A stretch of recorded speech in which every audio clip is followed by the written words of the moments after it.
Hola a todos, una vez más vamos a dar continuidad a lo que son los temas de fisiopatología endocrino y hoy vamos a estar trabajando con las enfermedades y los desórdenes de la tiroides. Bien, para empezar, como es de costumbre, hacer un pequeño repaso de la fisiología de la tiroides, que de nuevo va a ser importante para nosotros poder comprender mejor la fisiopatología.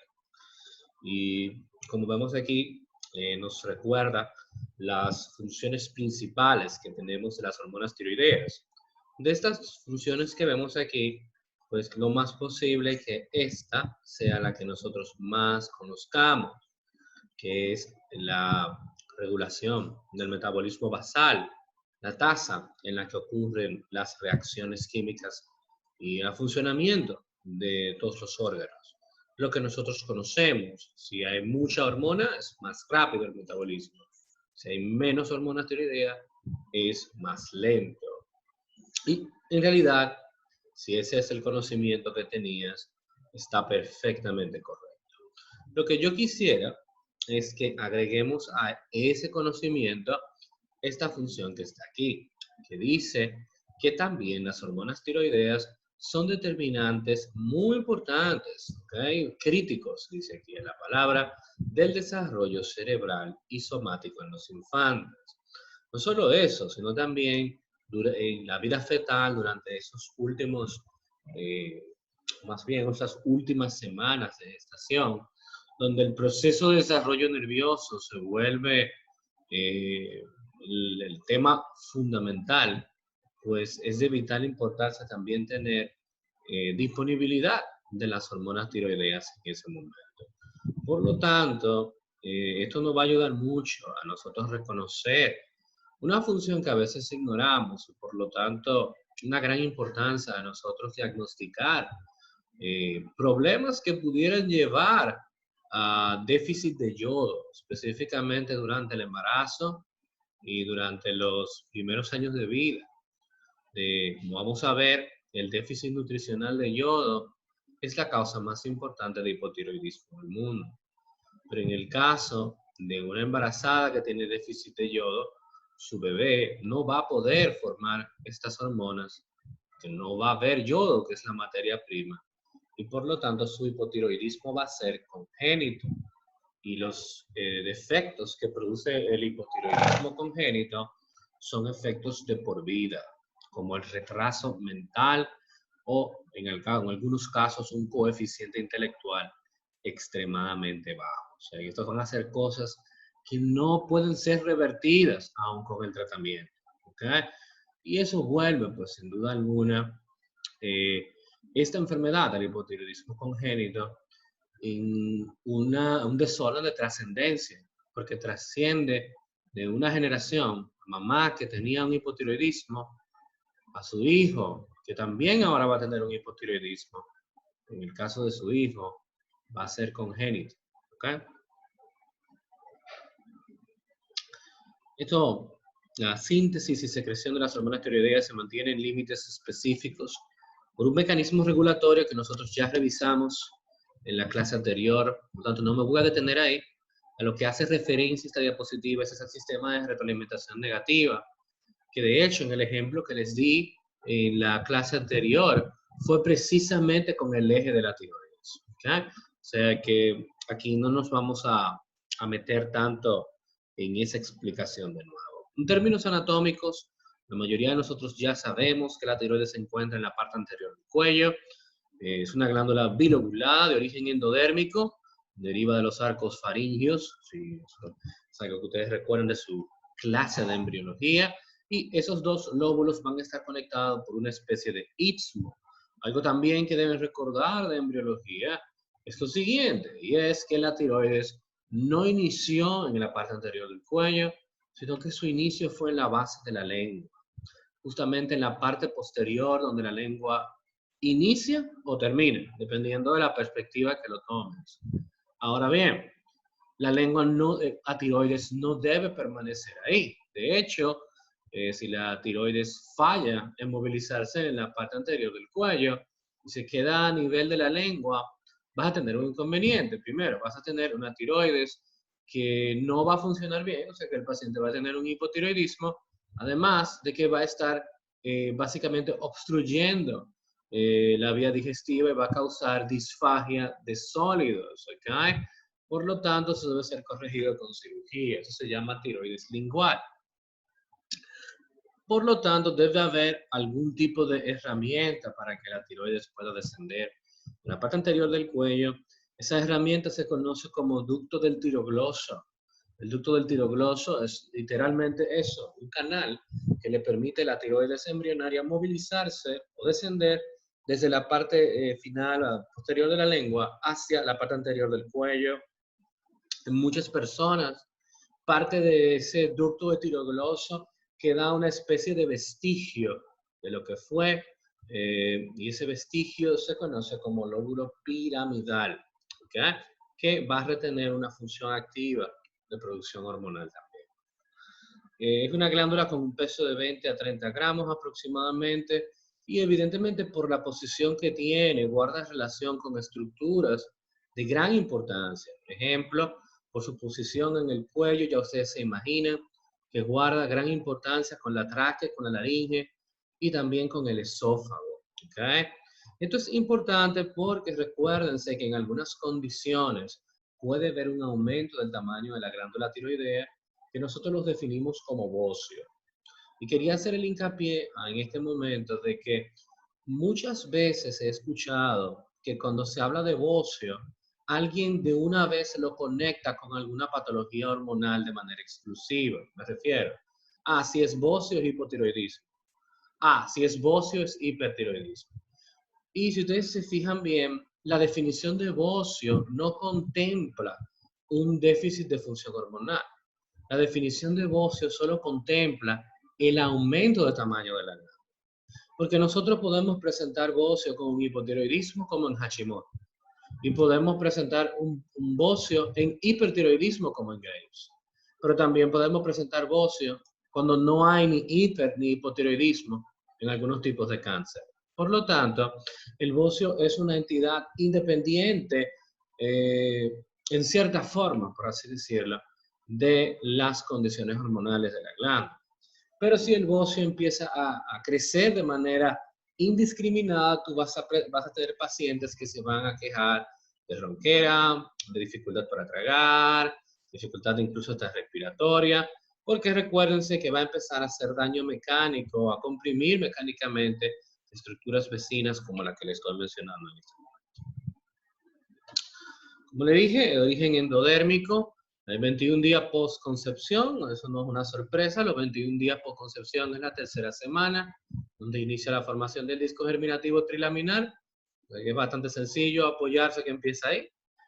Nada puede casi empezar antes de ahí, a menos que sea la placenta, los sacos embrionarios y el embrioblasto per se. Pero aquí, en este caso, es luego de esas 21 días post-fertilización. Como le dije, derivan del cuarto arco faríngeo.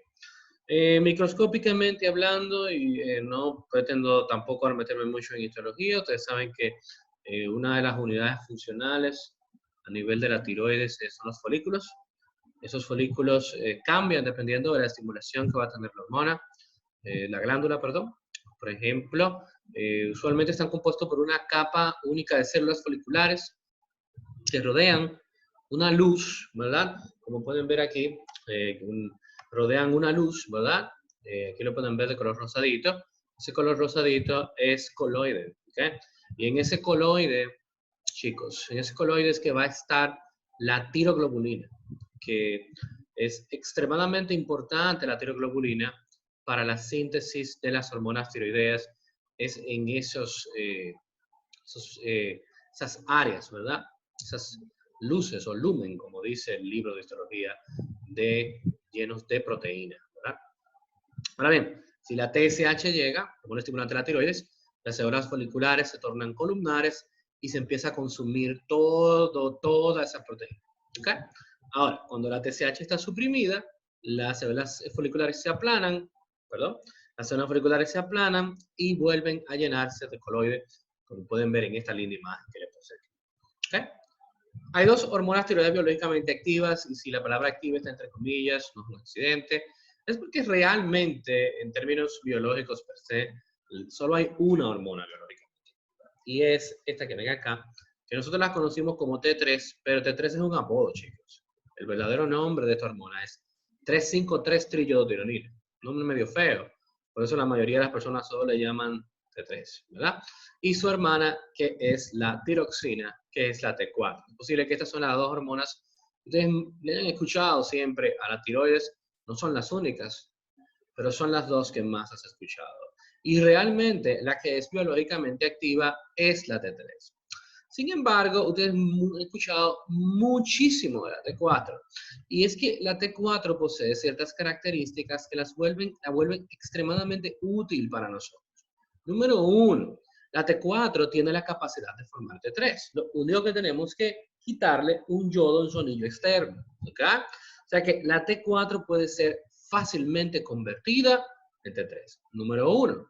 Número dos, la T4 es una hormona mucho más estable. Es decir, su vida media es mucho más prolongada. La T3 se degrada muy rápido.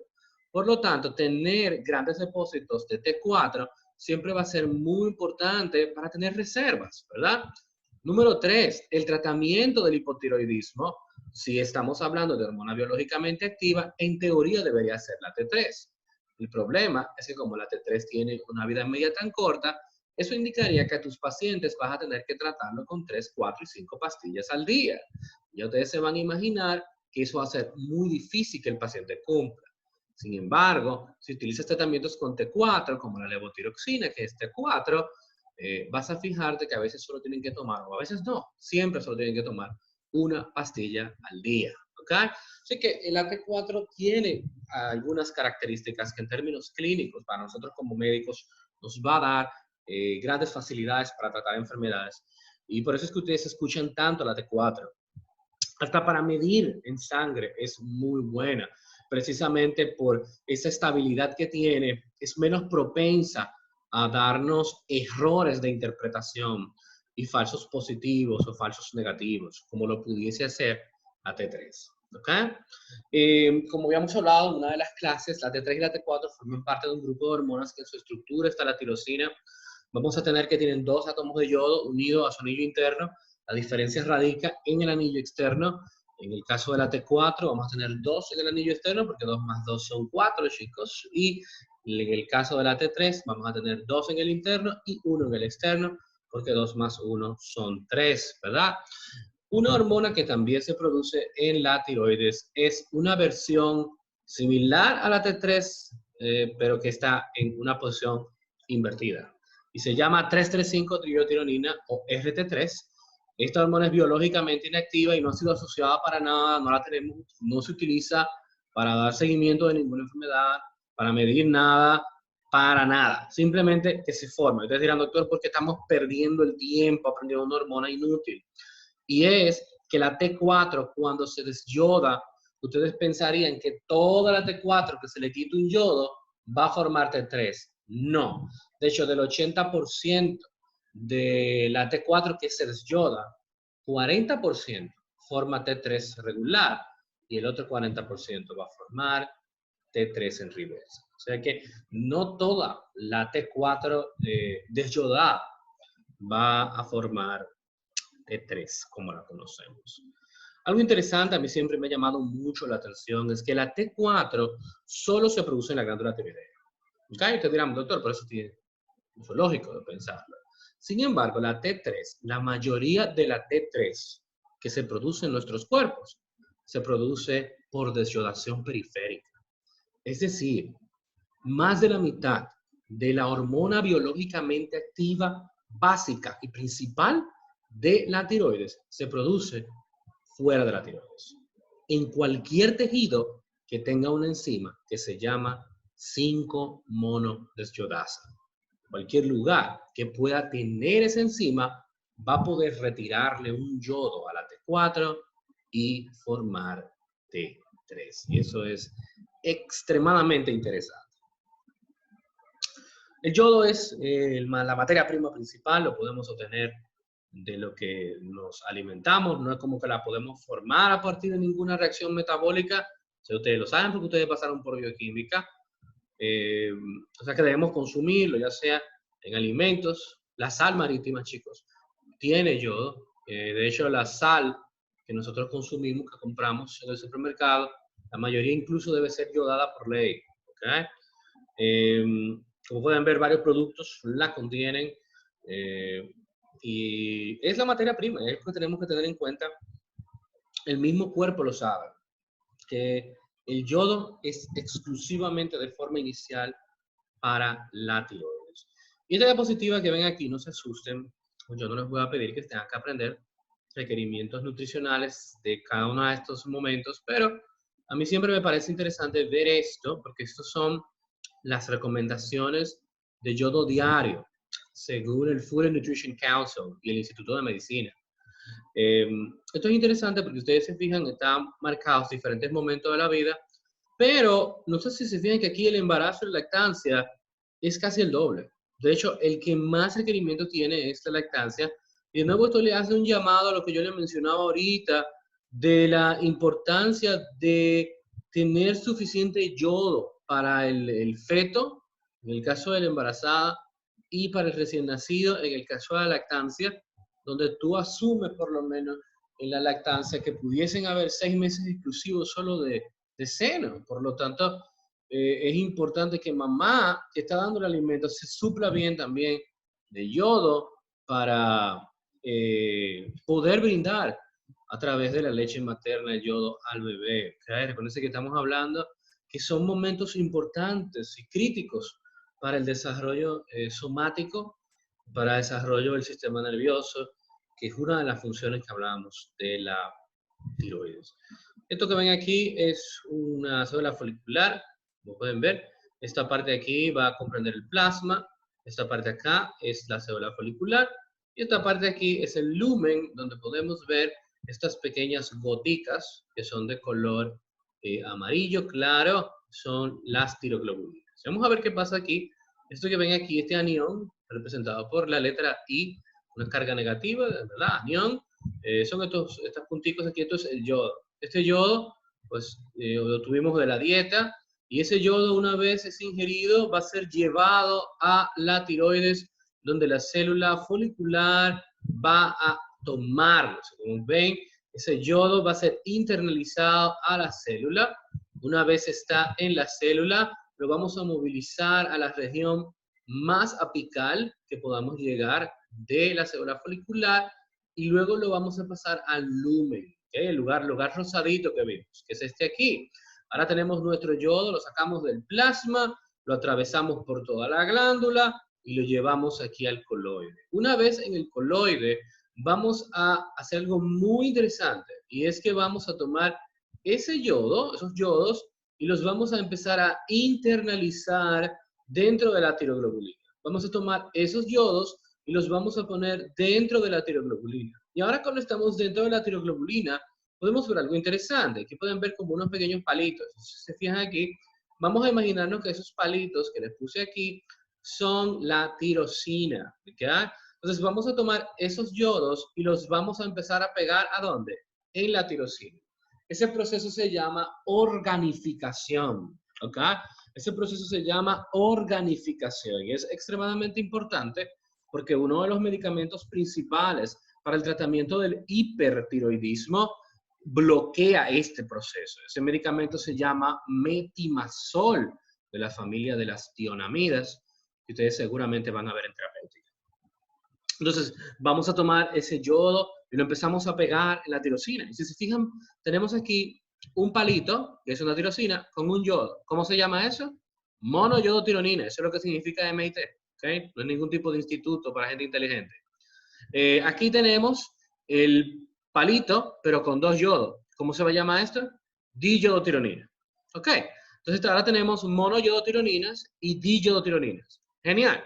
Ya lo único que nos queda es matemática, chicos. Para yo formar una T4 que yo necesito tomar 2 de diyodotironina y pegarla para tener 4. Y si quiero una T3, lo que necesito es una de diyodo y una de monoyodo. De hecho, Eso es lo que empieza a pasar aquí, como pueden ver. Ya podemos ver aquí, pueden ver T4 y pueden ver T3. No todas realmente se fusionaron, de hecho todavía pueden ver algunas monoyodos y algunas diyodos que no se unieron. Y la gota de tiroglobulina por endocitosis empieza a regresar a la célula folicular. Y una vez llega a la célula folicular, algunos de los lisosomas del citoplasma rompen esta pequeña vesícula de tiroglobulina, liberando del interior la T3 y la T4. La T3 y la T4 van a ser de inmediato llevadas al torrente sanguíneo. Recuerden que le dije que estas hormonas no se almacenan dentro de la célula, para nada. Ya no se van a quedar ahí guardadas esperando a nadie, sino que una vez se formaron, para afuera. Sin embargo, ¿qué vamos a hacer con esas monoyodos y esas diyodos que no se unieron para formar a nadie? Bueno, pues lo que vamos a hacer es que vamos a tomar el yodo y los vamos a reutilizar, como pueden fijar aquí, como el paso 8, ¿verdad? Que es el paso final, es retirarle el yodo a esas tirosinas y regresarlas al ciclo. O sea que el yodo no se bota, no se desperdicia, sino que lo podemos reutilizar. Ahora, en el caso de la tirosina no corren con la misma suerte, porque pueden ver como la tirosina que se le es retirada es sacada de la célula y excretada de ahí. ¿Okay? Esto es un pequeño resumen de lo que ustedes vieron en fisiología, cuando le hablaban de la síntesis de las hormonas tiroideas. Quería hacerle este hincapié, especialmente que para el tratamiento de estas enfermedades, que de hecho no me toca a mí, pero quería recordárselo, va a ser de vital importancia que lo manejen. Aquí lo van a tener por pasos, todo lo que yo dije, así que no se asusten, pueden leerlo. Recuerden que la diapositiva la tienen también disponible. Le había dicho esta línea ahorita, 80% de la T3 producida es formada por la 5-desyodación de la T4 en tejido extratiroideo. Eso no es tan sencillo como simplemente yo se lo dije, porque hay dos enzimas. Las dos se llaman 5-monodiodasa. Sin embargo, hay una tipo 1, ya ven, y hay una tipo 2. La tipo 1 se encuentra en el hígado, en los riñones y en la tiroides. La tipo 2 se encuentra en los músculos, en el cerebro, en la hipófisis, en la piel y en la placenta. Y si se fijan, yo al lado le escribí sí PTU y no PTU. ¿A qué yo me estoy refiriendo con eso? Hay un medicamento que se utiliza también para el hipertiroidismo que se llama propiltiouracilo o PTU. Y este medicamento es una tionamida también. Pero a diferencia del metimazol que inhibe la organificación, este lo que inhibe es la 5-monodiodasa.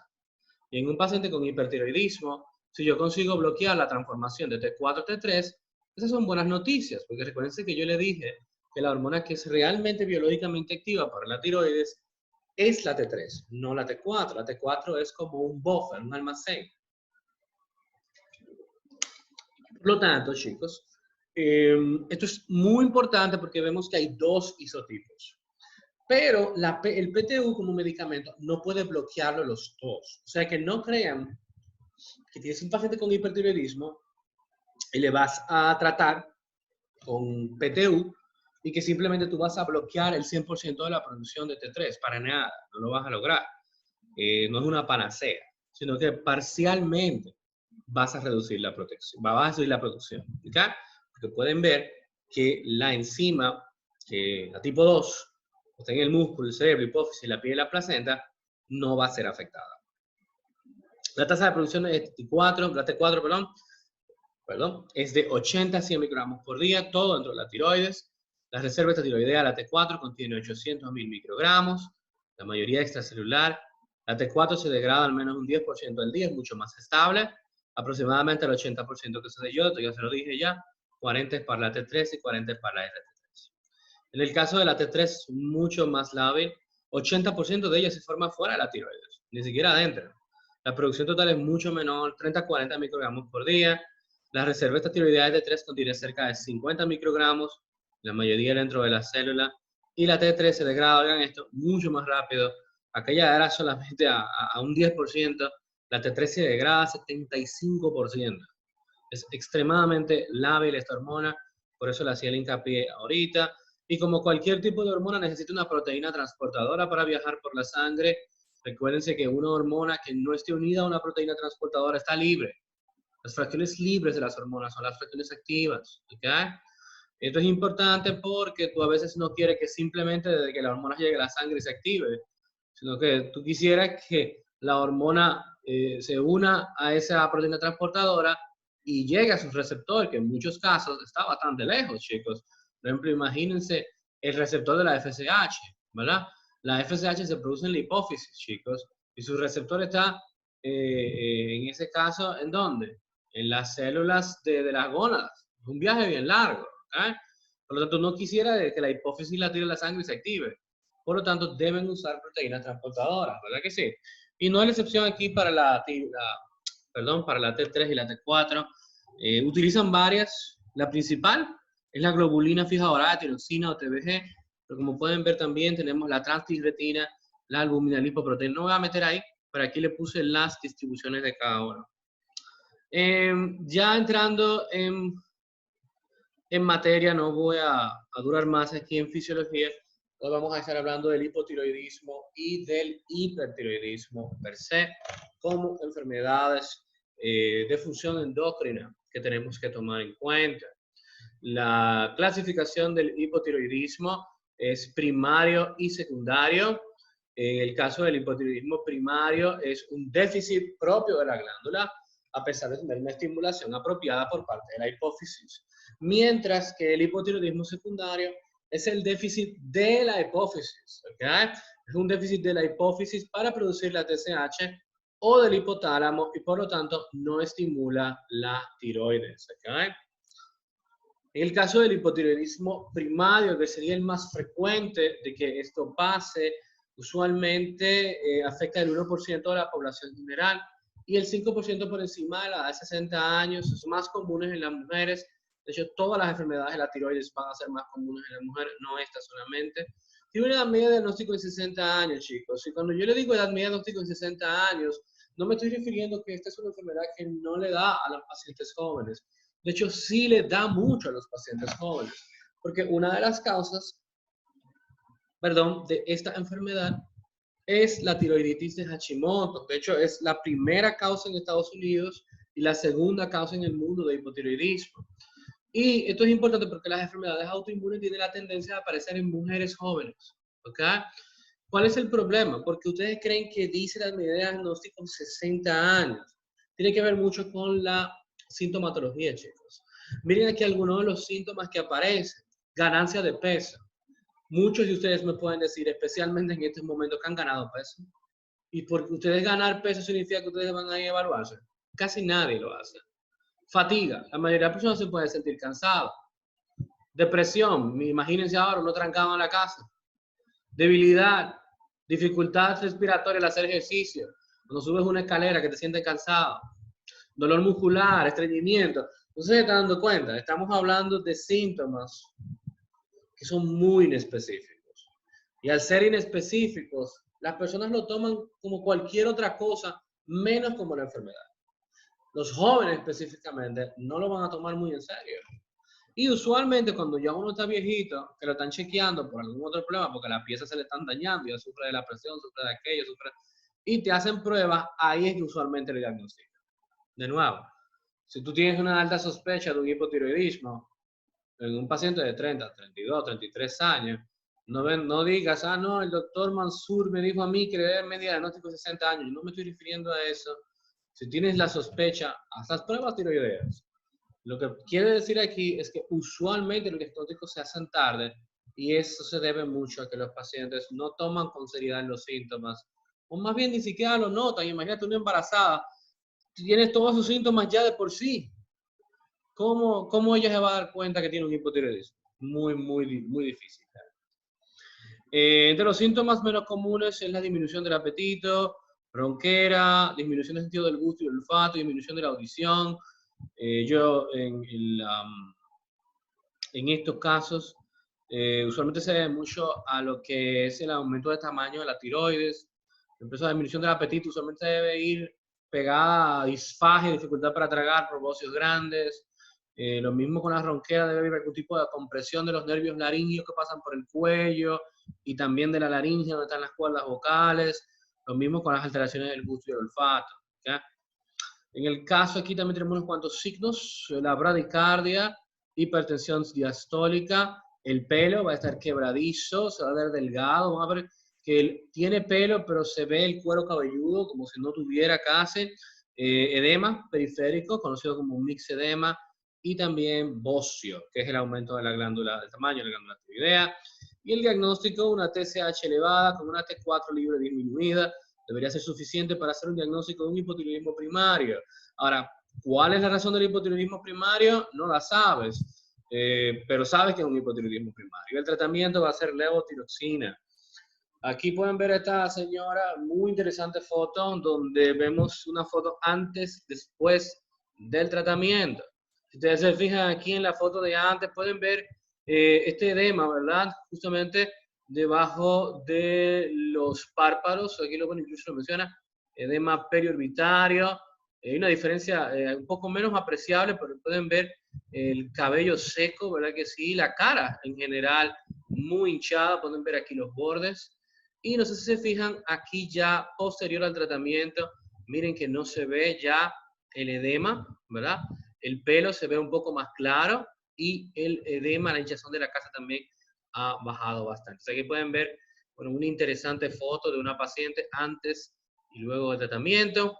Y aquí, pues también pueden ver un paciente con hipotiroidismo primario, el edema, ¿verdad? Alrededor de la órbita y también la caída o la pérdida del vello lateral de la ceja, que se llama signo de Ann, ¿verdad? Que no es un signo realmente específico del hipotiroidismo, pero en este caso, esta paciente lo estaba presentando. La otra cara de la moneda es tener mucha hormona tiroidea, y básicamente se llama hipertiroidismo, el aumento de estas, y se va a deber de manera importante lo que es la enfermedad de Graves, que sería la causa más común. En segundo lugar, vamos a tener el bocio tóxico multinodular, conocido como enfermedad de Plummer, perdón. Tenemos aquí la tiroiditis subaguda, también conocida como tiroiditis de Kervane. Y aquí tenemos producción exógena de hormona tiroidea, como pasa en algunos tumores, como es el caso del struma ovari. Y también tenemos productores de TSH, que son los tumores más raros, difícilmente ustedes vean eso. Y también tenemos el uso de la amiodarona, que es un antiarrítmico clasificación 3, según la clasificación de Von Williams. Ahora bien, 60-80% de los hipertiroidismos van a ser enfermedad de Graves, chicos. O sea, que la mayoría de los hipertiroidismos de manera casi unánime van a ser esta enfermedad. Es más común en las mujeres, como les dije, casi todas las enfermedades tiroideas tienen esa característica. Sin embargo, a diferencia del hipotiroidismo, es más típico en las edades más jóvenes. De nuevo, esto se debe a que los síntomas de esta enfermedad son mucho más agresivos. Es una enfermedad autoinmune, similar a la tiroiditis de Hashimoto del hipotiroidismo. Sin embargo, esta enfermedad autoinmune no es como la de Hashimoto, donde se destruye la tiroides. En esta enfermedad, los anticuerpos son un poco extraños. Yo nunca había escuchado anticuerpos como estos, porque estos anticuerpos, en vez de destruir, lo que hacen es que estimulan. De hecho, ese es su nombre. Estimulantes de la tiroides de larga duración. Long Acting Thyroid Stimulators. Ese es su nombre. Y básicamente ellos son iguales a la TSH, pero tienen una capacidad de unirse a los receptores con más fuerza que la TSH. Por lo tanto, se unen a los receptores de TSH y estimulan la glándula usualmente aumentada de tamaño y van a llevar a una producción aumentada también de las hormonas. Hay varias manifestaciones en la piel. La piel usualmente va a estar caliente. Usualmente eso se debe a que durante el hipertiroidismo va a haber un aumento en el flujo sanguíneo.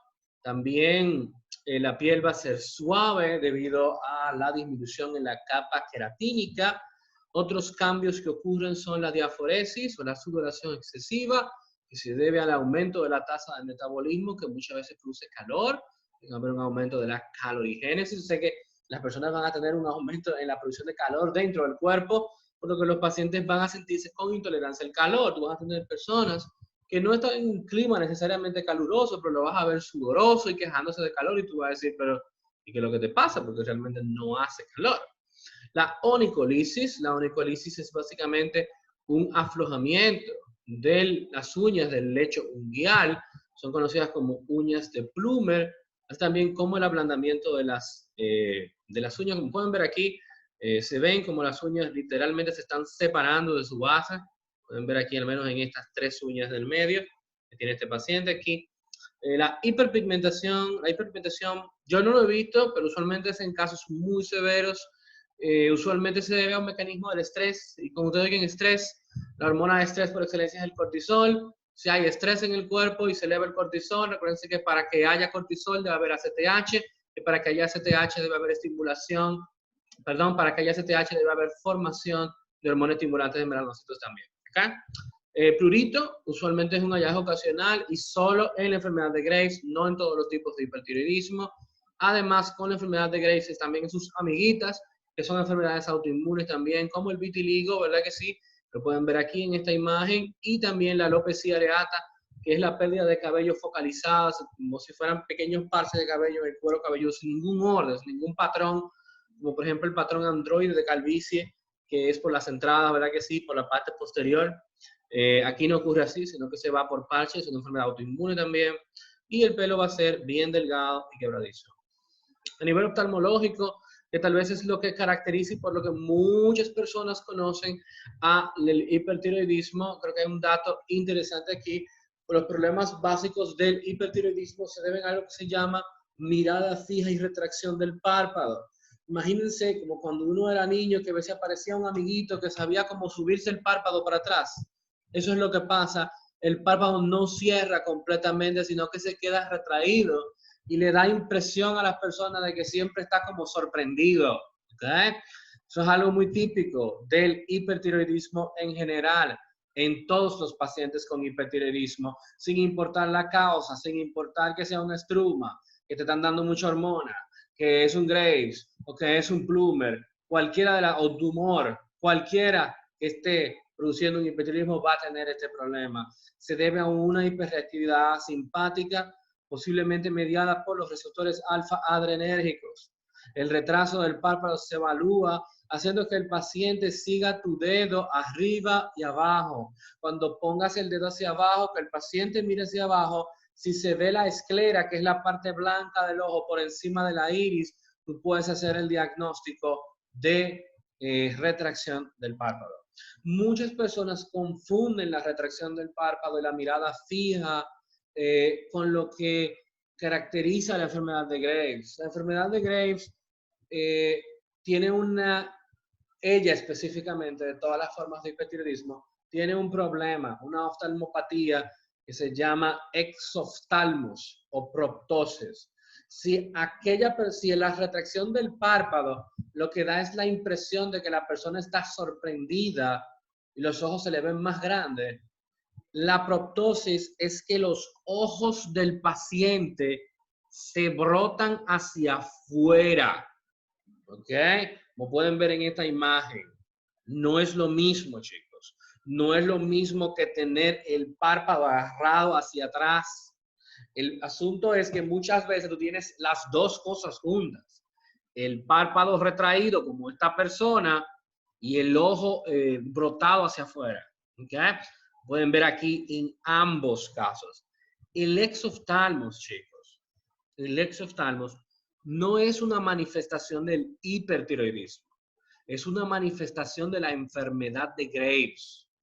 Es decir, que si tú tienes un paciente con otro tipo de hipertiroidismo, no va a aparecer el exoftalmos. Puede aparecer la retracción del párpado, no el exoftalmos. Esto se debe, este exoftalmos, a inflamación, chicos. Inflamación de los músculos extraoculares y de la grasa orbitaria que literalmente empujan el ojo hacia afuera. ¿Okay? En cuanto a la función cardiovascular, el paciente con hipertiroidismo tiene un aumento del gasto cardíaco debido al aumento de las necesidades periféricas del oxígeno. De hecho, los pacientes llegan a tener insuficiencia cardíaca, pero no insuficiencia cardíaca porque el corazón es débil, sino insuficiencia cardíaca porque la demanda es demasiado alta. ¿Okay? Y habíamos hablado de eso en otras clases previas. Por lo tanto, es interesante. Esto es un tipo de insuficiencia cardíaca que se llama insuficiencia cardíaca con gasto cardíaco conservado o inclusive elevado, que es raro para una insuficiencia cardíaca. Algunas manifestaciones metabólicas en los lípidos. Los pacientes con hipertiroidismo tienden a tener concentraciones bajas de colesterol, de lipoproteína total y de alta densidad, y una baja relación de colesterol total y HDL. Esto es malo, chicos. Recuerden que el HDL, cuando baja de 40 miligramos por decilitro, te pone en riesgo de enfermedad cardiovascular. Y ya de por sí tienes un problema con el corazón. O sea, que no te conviene, ¿eh?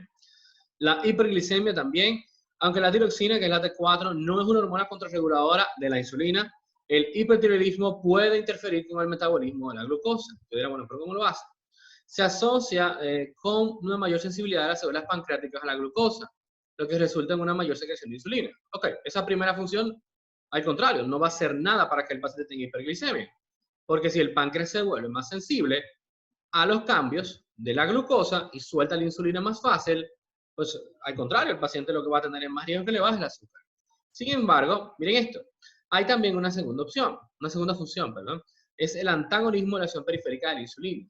Ella puede hacer que tú seas más sensible y que liberes la insulina con facilidad, pero te la bloquea. O sea que no estás haciendo nada. Y de hecho dice que ese segundo efecto, el de antagonizar la insulina, es muchas veces el que predomina. Por lo tanto, los pacientes pueden tener un páncreas que funciona normal porque no hay ningún problema con el páncreas. De hecho, va a ser más sensible a los cambios de la glucosa, va a soltar la insulina con facilidad, pero la insulina no va a poder hacer su efecto. Las manifestaciones respiratorias, el paciente va a presentarse con dificultad respiratoria y un consumo de oxígeno y producción de CO2 extremadamente alto, lo que llaman hipoxemia e hipercapnia. Malas noticias, ¿verdad que sí? En ese sentido, porque ya ustedes saben que esa hipercapnia va a llevar a alteración en el pH de la sangre también. La frecuencia respiratoria se eleva de manera importante. Muchos de estos pacientes van inclusive a necesitar también ventiladores, porque va a llegar un momento que los músculos respiratorios, bueno, pues van a deteriorarse. Ahí lo dice incluso debilidad muscular respiratoria, y esto puede llevar pues a una insuficiencia respiratoria grave. ¿Ya? A nivel gastro, recuerden aquí que vamos a tener pérdida de peso en muchos de los casos. Los pacientes van a tener diarrea, van a ir mucho al baño, pueden tener vómitos y dolor abdominal también en algunos casos. Es ampliamente conocido por eso, por perder peso y por la diarrea. Manifestaciones urinarias y reproductivas en general. Va a haber frecuencia urinaria y nocturia, es ir a hacer pipí de noche, muchas veces. Y las posibles causas incluyen polidipsia primaria. Recuérdense que estos pacientes se deshidratan con mucha facilidad por el mismo asunto de que orinan demasiado, ¿verdad? Y pues porque el metabolismo va demasiado rápido también. En las mujeres va a haber un problemita aquí, y es que en las mujeres las concentraciones séricas de la globulina fijadora de hormonas sexuales se elevan durante el hipertiroidismo. Y esto es un problema porque la proteína transportadora de los estrógenos y la progesterona y los andrógenos es esta. Por lo tanto, al haber tanta proteína transportadora, las hormonas van a ser todas fijadas a ella. Y de hecho, se va a hacer muy difícil que las hormonas se liberen. Y recuerden que yo les dije a ustedes que las hormonas libres, o sea, que no están unidas, son las que son activas. Y todo exceso hace daño. Tener muchas proteínas transportadoras que no sueltan a las hormonas es un problema. Porque en el caso de las mujeres y el ciclo menstrual, entonces ya se imaginan que tú quieres que el estrógeno, en el caso del estradiol, suelte, ¿verdad que sí? Porque sin estradiol no hay pico de LH a mitad de ciclo. Y si el estradiol no está activo, no hay LH. Y si no hay LH, no hay ovulación. Y si no hay ovulación, no hay progesterona. Y si no hay nada de eso, no hay menstruación. Entonces, estas pacientes se presentan con amenorrea y infertilidad anovulatoria. En los hombres es lo mismo, chicos. Si no suelta la testosterona, va a tener inconvenientes, ¿verdad que sí? ¿Por qué? Porque en estos pacientes vas a tener disminución del deseo sexual, disfunción eréctil, además de que produce ginecomastia, por la disminución de la relación de los estrógenos con la testosterona. Además, perdón, de que la espermatogénesis va a ser de mala calidad, y pues eso va a alterar la capacidad de fertilidad de los hombres también. O sea, que infertilidad para los dos. Manifestaciones óseas.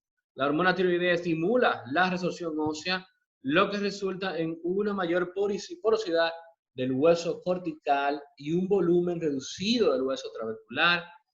La pérdida en la densidad ósea cortical es mayor en los huesos trabeculares y las concentraciones séricas de fosfatasa alcalina y osteocalcina son altas, lo que indica un aumento en el recambio óseo. Además, el aumento de la resorción ósea puede conducir a un aumento en las concentraciones séricas de calcio, inhibiendo así la secreción de la hormona paratiroidea y la conversión de calcidiol a calcitrol. Recuérdense que la 11-hidroxilasa es una enzima importante en la transformación del calcidiol a su forma activa, que es el calcitrol. No se preocupen, eso lo vamos a ver en la próxima clase. Además, la tasa de depuración metabólica del calcitrol aumenta. Recuerden que el calcitrol es el nombre químico de la vitamina D. El hipertiroidismo primario se diagnostica con una TSH disminuida, una T4 libre elevada, mientras que el secundario, al revés, TSH elevada, T4 libre elevada. ¿Okay? Tratamientos son varios, eso tiene un tema bastante largo. El hipertiroidismo puede requerir tratamiento quirúrgico, sacar la tiroides. No me voy a meter en terapéutica, pero básicamente son las tionamidas que hemos hablado, PTU y metimazol, los beta bloqueadores para controlar, ¿verdad?, los efectos adrenérgicos, aunque el propanolol se ha probado que puede disminuir la conversión periférica, el Lugol para destruir la tiroides y la cirugía. El Lugol ustedes lo conocieron como una tinción en histología. Aquí hay una imagen donde ustedes van a tener una comparativa de la sintomatología entre hipo y hipertiroidismo, que hemos estado hablando de eso durante la clase. Por favor, tómense un segundito para mirarla, aprendérselo y estudiarlo bien. Aquí las imágenes que les enseñé ahorita del exoftalmos. Así también aquí podemos ver un edema pretibial. Esos edemas pretibiales no son del hipertiroidismo, de hecho son edemas del hipotiroidismo. Lo vamos a estar viendo en la próxima clase. No hemos terminado con la tiroides, chicos. Vamos a continuar con las tiroiditis que nos faltan. Y aparte de las tiroiditis, los tumores de la tiroides. Nos falta eso. Además de que también tenemos que hablar de la paratiroides. Así que en nuestra próxima clase vamos a estar dándole continuidad a las enfermedades de esta glándula. Se me cuida.